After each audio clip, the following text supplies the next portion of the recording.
ఆశ మనిషికి అశాంతి కూర్చు, దురాశ దుఃఖాన్ని మనసున చేర్చు.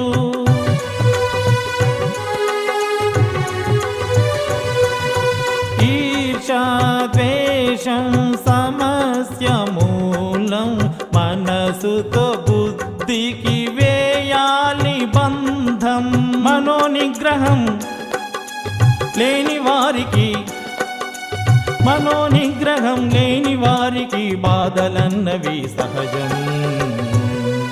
ఈ జగతికి ప్రేరణ ఓంకారం,